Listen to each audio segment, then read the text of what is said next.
ना तो पेरेंट्स ध्यान दे पा रहे हैं, ना स्कूल वाले ध्यान दे पा रहे हैं। इसलिए हमने हमारे विद्यालय की कार्य योजना बनाई है कि हम गली मोहल्ला क्लासें लगाएंगे। एकदम से तो आप बच्चे से मोबाइल और टीवी दोनों से दूर कर नहीं पाओगे। जैसे हमारे स्कूलों में सबसे मेन दिया जाता है फोकस संस्कार के ऊपर। नमस्कार साथियों, स्वागत है आपका एक और इंस्पायरिंग वीडियो में। और आज हमारे साथ हैं आदरणीय ज्ञान सिंह राजपूत जी, जो कि महाराणा प्रताप पब्लिक स्कूल ग्राम भंडावत के संचालक है। सर से आज हम जानेंगे कि पिछले 2 साल में कोरोना रहा है और कोरोना में बहुत सारी गतिविधियां ऐसी हुई है जिसकी वजह से बच्चों के भविष्य पर और प्राइवेट टीचरों के भविष्य पर बहुत ज़्यादा इफेक्ट पड़ा है। इनका भविष्य बिल्कुल अंधकार में जा रहा है। तो इनसे निपटने के लिए सर ने क्या क्या तैयारी की है, इन सब चीज़ों के बारे में हम जानेंगे। लेकिन उससे पहले अगर आपने हमारे चैनल को सब्सक्राइब नहीं किया है तो प्लीज़ हमारे चैनल को सब्सक्राइब जरूर करें और बेल आइकन को जरूर प्रेस करें। सर, स्वागत है आपका हमारे चैनल में। नमस्ते सर, सबसे पहले थोड़ा सा आप अपने स्कूल के बारे में बताइए। मैं ज्ञान सिंह राजपूत, ग्राम भंडावत निवास है मेरा। महाराणा प्रताप पब्लिक स्कूल का मैं डायरेक्टर संचालक हूँ और ग्राम भंडावत में हमारी मेन ब्रांच शाखा है, मेन हेड ऑफिस है यहाँ पर। बाकी और अन्य गाँवों में भी हमारी शाखाएं हैं, जैसे कि पास में नारायणिया, दूबली, बलडावदा, मेरी मोटी, ऐसे इन गाँवों में भी हमारी शाखाएं संचालित है।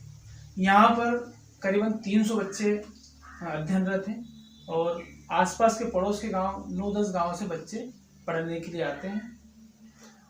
सर, अभी 2 साल हो गए हैं कोरोना को, और अभी भी ये नहीं कह सकते कि स्कूल अब रेगुलर शुरू होंगे या नहीं होंगे। लेकिन अब जब भी स्कूल शुरू होंगे तो आपने क्या क्या तैयारियां कर रखी है इसके लिए? देखिए सर, 2 वर्ष लगभग होने को आए हैं। इस कोरोना महामारी की वजह से स्कूल बंद है, बच्चों की पढ़ाई ठप है, बच्चों का भविष्य अंधकार में है। ना तो पेरेंट्स ध्यान दे पा रहे हैं, ना स्कूल वाले ध्यान दे पा रहे हैं। इसलिए हमने हमारे विद्यालय की कार्य योजना बनाई है कि हम गली मोहल्ला क्लासें लगाएंगे। एक मोहल्ले में जितने बच्चे हैं हमारे स्कूल के अध्ययनरत, उन बच्चों को इकट्ठा करके कोरोना गाइडलाइन का पालन करते हुए उनको पढ़वाएंगे। 2 घंटे 3 घंटे जो भी हमारी कार्य योजना रहेगी उस आधार पर होमवर्क वगैरह देंगे और पेरेंट्स को भी जागरूक करेंगे कि वो पहले जैसा, जिस प्रकार विद्यालय चलते थे जिस समय कोरोना के पहले, तब जो ध्यान देते थे वैसा बच्चों के ऊपर ध्यान दें। उनकी दिनचर्या वैसी संचालित हो बच्चों की, ताकि उनका भविष्य खराब ना हो। सर, जैसे कक्षा 1 से 8वीं तक के जो बच्चे हैं, क्योंकि 9वीं से 12वीं तक की गवर्नमेंट ने ऑनलाइन क्लास लगवाई थी, लेकिन कक्षा 1 से 8वीं तक के बच्चे बिल्कुल घर पे ही बैठे। अब इनकी जो दिनचर्या थी पढ़ाई करने की, जो आदत थी, वो बिल्कुल एक तरह से खराब हो गई है। तो इसमें माता पिता की क्या भूमिका होना चाहिए? माता पिता की ये भूमिका होना चाहिए सर कि सबसे पहले गुरु माता पिता ही होते हैं। पहले गुरु माता को बोला गया है, यानी पेरेंट्स होते हैं। वहीं से बच्चे की शिक्षा की शुरुआत होती है। पेरेंट्स अगर बच्चे के ऊपर ध्यान दे दें तो ऐसा मेरा मानना है कि कोई बच्चा ऐसा नहीं होगा कि जो सही से नहीं पढ़ पाए, नहीं सीख पाए। पेरेंट्स जो जैसा चाहे बच्चों को वैसा ढाल सकते हैं। इसलिए पेरेंट्स से क्या है, अपने बच्चों पे ध्यान दें। अब ये जमाना ऐसा है सर, घर घर मोबाइल चल गए, बच्चे बहुत मोबाइल चला रहे हैं और मोबाइल में अलग अलग चीज़ें ज़्यादा देखते हैं, शिक्षा की चीज़ें कुछ होती नहीं है। हमने व्हाट्सएप ग्रुप वगैरह बना रखे हैं, क्लास वाइज व्हाट्सएप ग्रुप बनाए हैं। हमारी क्लास से आधे घंटे 1 घंटे जो भी होती है, उसके बाद बच्चा क्या करता है, बच्चे के ऊपर दुष्प्रभाव पड़ रहे हैं उसके। तो पेरेंट्स से क्या है, अभिभावक बच्चों को कम से कम मोबाइल चलाने दें, टीवी कम से कम देखने दें, इधर उधर घूमने से बचाएं और बच्चों के ऊपर ध्यान दें, ताकि बच्चे क्या है पढ़ाई से जुड़ सके वापस। लेकिन सर, जैसे आदत उनकी पहले जैसी रही नहीं है और मोबाइल और टीवी का सहारा इन 2 सालों में कुछ ज़्यादा लिया है, तो इससे छुटकारा पाने के लिए क्या किया जाना चाहिए पेरेंट्स को? पेरेंट्स को करना चाहिए, एकदम से तो आप बच्चे से मोबाइल और टीवी दोनों से दूर कर नहीं पाओगे, क्योंकि ये युग मोबाइल और टीवी का ही युग है। लेकिन क्या पेरेंट्स बच्चों को जागरूक करें। स्कूल का हम लोगों का भी सहारा है, हम भी बच्चों को प्रेरित कर रहे हैं। पेरेंट्स बच्चों को उसके दुष्परिणाम से अवगत करवाएं। ज़्यादा बार बार टीवी देखना, टीवी में कुछ सिलेक्टेड ऐसे कार्यक्रम भी आते हैं अच्छे, जो बच्चों को देखने से लाभ भी होता है, ऐसा नहीं कि टीवी से हानि होती है।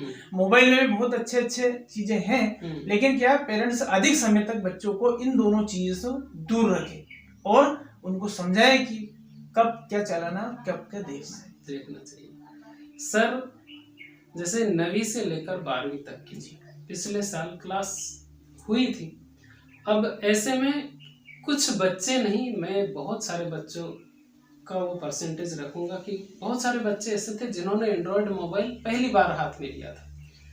तो आपके हिसाब से कितने % बच्चों ने उस ऑनलाइन क्लास का फायदा लिया होगा या फायदा उठाया होगा और सही से ईमानदारी से उन्होंने पढ़ाई की होगी?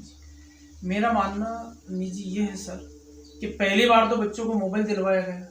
पहली बार ये जो कोरोना महामारी की वजह से ऑनलाइन क्लासें, मुझे जहाँ तक अंदाजा ग्रामीण क्षेत्रों, शहरी क्षेत्रों, छोटी कक्षाओं में ऐसा पहली बार ही हुआ है शिक्षा जगत में कि इन छोटी क्लासों में भी ऑनलाइन कक्षाएं संचालित हुई है। अब ऑनलाइन कक्षाएं संचालित हुई, उनमें 1 घंटा या आधा घंटा ऐसी क्लासें होती थी।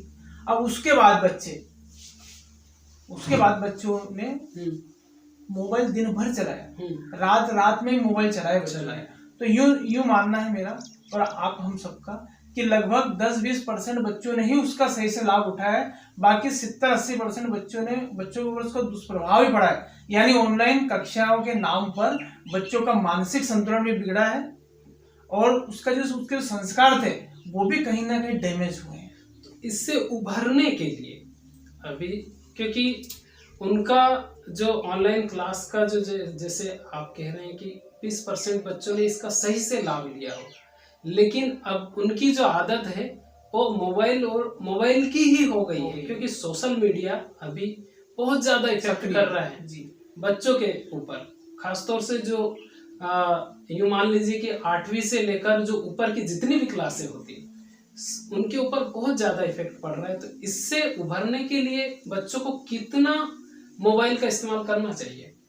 सर देखिए, इससे पूर्णतः उभरने के लिए तो ये जब भी बच्चे उभर पाएंगे जब स्कूल खुल जाए, और स्कूल खुलने का भी कोई निश्चित है नहीं कि कब तक खुले, क्योंकि ये तो एक अनिश्चितकालीन महामारी है। गवर्नमेंट का भी इसमें दोष नहीं है, गवर्नमेंट भी कैसे खोल सकती है, लेकिन फिर भी बच्चों को अधिक से अधिक मोबाइल का उपयोग नहीं करना चाहिए, उपयोग कम से कम करना चाहिए। इसके लिए शिक्षक और पालक दोनों मिलके ही बच्चों को इस गाइडलाइन के अनुसार गाइड कर सकते हैं बच्चों को। और बच्चों को अगर नहीं किया गया गाइड और कभी यही व्यवस्था चलती रही तो बच्चों के ऊपर आगामी भविष्य में इसके बहुत दुष्परिणाम हो सकते हैं। जी सर, जैसे स्कूल बंद हुए तो जितने भी निजी शिक्षक थे, बोल सकते हैं हम कि प्राइवेट टीचर जितने भी थे, तो उनका जो फ्यूचर है वो भी, घर चलाना भी मुसीबत हो रहा है, सच्चाई तो यही है। तो उससे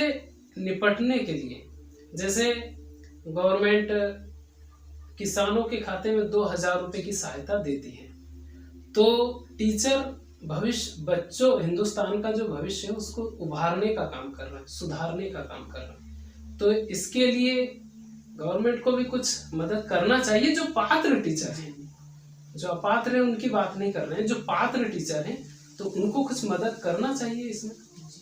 देखिए सर, शिक्षक जो है राष्ट्र का निर्माता होता है, गुरु जो होता है वो राष्ट्रीय निर्माता होता है, चाहे वो सरकारी हो या प्राइवेट हो।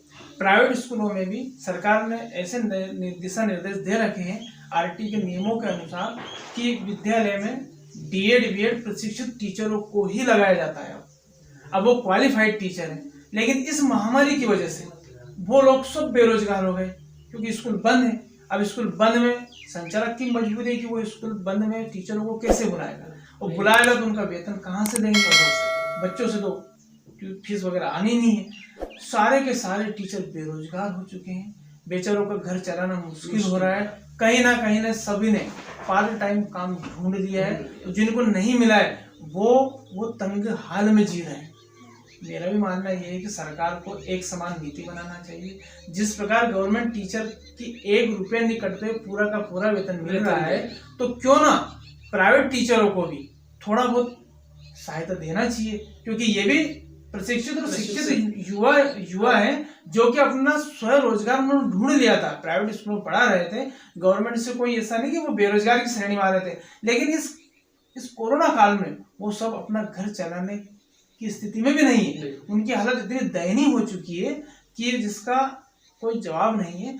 इसलिए गवर्नमेंट को चाहिए कि कुछ आर्थिक सहायता उनको, आपने सही बोला कि जिस पर किसानों को जो सम्मान निधि दी जाती है, वे ऐसी कुछ व्यवस्था करें और टीचरों के खाते में कुछ जो पात्र टीचर जो अपात्र हैं, जो क्वालिफाइड नहीं आ रहे हैं, उनको कोई बात नहीं, लेकिन जो पात्र टीचर है उनको कहीं ना कहीं कुछ आर्थिक मदद देना चाहिए, मेरा ये मानना है। सर, जैसे कि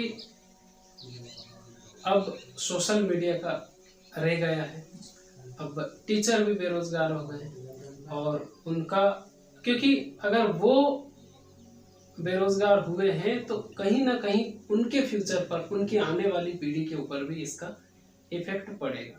तो जो निजी शिक्षक संगठन है, उन सबको मिलके भी कुछ ऐसी योजनाएं, प्लान बनाना चाहिए कि नहीं यार, हम लोग भी ऐसा करें जिसकी वजह से ये जो महामारी है, उसका जो असर पड़ा है, तो इससे निपटने के लिए कुछ करना चाहिए। जी, कर रहे हैं। प्राइवेट एसोसिएशन, प्राइवेट टीचरों का, प्राइवेट स्कूल संगठन का एक एसोसिएशन निर्मित हो चुका है और वो अनवरत प्रयासरत हैं सरकार को आवेदन, प्रतिवेदन, आंदोलन, सब तरीके से गवर्नमेंट की निगाहों में ये चीजें ला रहे हैं और प्रतिवेदन हर समस्या का दे रहे हैं। लेकिन अब सरकार का है कि वो कितना इन संगठनों की सुनती है और कितने इनके बारे में विचार करते हैं, सरकार के ऊपर निर्भर है। लेकिन प्राइवेट एसोसिएशन निर्मित हो चुका है और क्योंकि हम सब प्रताड़ित लोग हैं, हमारे टीचरों का हमें भी दुख है। हम तो ठीक है, हमारी जगह, हमारा भी संकट का दौर चल रहा है। हमारे विद्यालय, उनकी बिल्डिंगों के किराए हैं, गाड़ी जो किस्तें हैं वो किस्तें हम कहाँ से दें, टीचरों का वेतन है वो कहाँ से दें, बिजली का बिल है वो कहाँ से दे। हमारे साथ भी इतनी समस्या है कि क्या बताएं। लेकिन हम, इससे ज्यादा हमें दुख हमारे टीचरों का है जो बेचारे बेरोजगार हो चुके, जो कहीं ना कहीं पार्ट टाइम काम कर रहे हैं। तो इसके लिए क्या हमारे संगठन हैं, हमारे जो पदाधिकारी लोग हैं, वो समय समय पर सरकार को इन बातों से अवगत करवा रहे हैं। अब देखते हैं गवर्नमेंट इसके ऊपर कुछ करती है या नहीं करती, ये आगे की बात है। आगे की बात है वो तो। सर, इस वीडियो के माध्यम से आपके जो विद्यालय में जितने भी बच्चे आते हैं, उनके अभिभावक को आप क्या मैसेज देना चाहते हैं?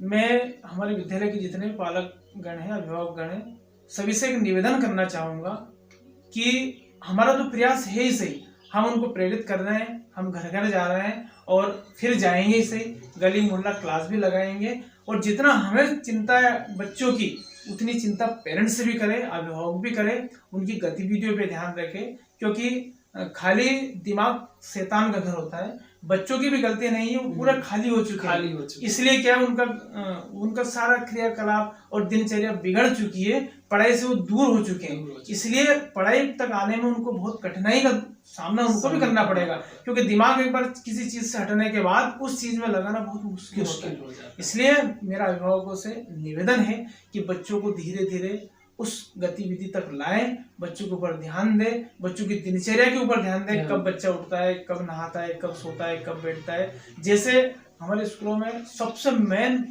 दिया जाता है फोकस संस्कार के ऊपर, वही संस्कार पेरेंट्स बच्चों में लाएं और बच्चों को उस गतिविधि तक लाएं। बच्चों के ऊपर ध्यान दें पेरेंट्स, हम तो दे रहे हैं, ये मेरा निवेदन है। और जितने भी जैसे अपने जो शिक्षक गण हैं अभी आ नहीं रहे, लेकिन उनको क्या मैसेज देना चाहेंगे आप? बहुत सारे, मतलब बहुत संख्या में है ये, तो उनको क्या मैसेज देना चाहते हैं? मैं मेरे शिक्षक भाइयों से को भी संदेश देना चाहूँगा और उन तक मेरी बात पहुँचाना चाहूँगा कि संकट का दौर जब आता है तो सभी में आ रहा है वो, और हमारे ऊपर विशेष कराया शिक्षा विभाग के ऊपर, तो इससे घबराना नहीं है। जो भी हमारा पार्ट टाइम काम है वो करते रहें, किसी न किसी दिन अवश्य रूप से स्कूल खुलेंगे, फिर वही बाहर आएगी, फिर वही बच्चे आएंगे, फिर वही स्कूलों में चहल पहल होगी, फिर वही शिक्षा जगत में हलचल होगी। इसलिए मेरे शिक्षक भाइयों, आप निश्चिंत रहें, ज्यादा फ्लैश में ना जाते हुए, ज्यादा चिंता करने की जरूरत नहीं है। परमात्मा पे विश्वास रखें, वापस से वही होगा। हम फिर बच्चों के बीच में रहेंगे, फिर बच्चों को पढ़ाएंगे, फिर हमारा समय बच्चों के बीच में ही गुजरेगा। जितना भी समय गुजरा है हमारा ये गलत गुजर चुका है, आने वाला समय फिर हमारा भविष्य धीरे धीरे सही दिशा पकड़ेगा, ऐसा मेरा मानना है। और मेरे साथियों से निवेदन भी है कि आप लोग निश्चिंत रहे, समय है निकल जाएगा और निकल ही गया है, आने वाला समय फिर हमारा अच्छा सा रहेगा, फिर खुलेंगे स्कूल। दोस्तों वीडियो को ज़्यादा लंबा ना करते हुए सर से हम विदा लेते हैं। तो सर आदरणीय ज्ञान सिंह राजपूत सर से हम बात कर रहे थे। मिलते हैं किसी और इंस्पायरिंग वीडियो में। लेकिन आपको ये वीडियो कैसा लगा हमें कमेंट करके ज़रूर बताएं और वीडियो को लाइक ज़रूर करें। अगर आपने हमारे चैनल को सब्सक्राइब नहीं किया है तो प्लीज़ हमारे चैनल को सब्सक्राइब जरूर करें। मिलते हैं किसी और इंस्पायरिंग वीडियो में, तब तक के लिए नमस्कार।